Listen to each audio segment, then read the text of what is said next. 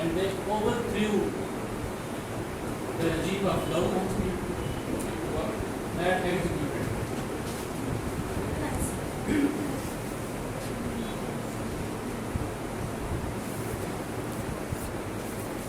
And they overthrew Daud.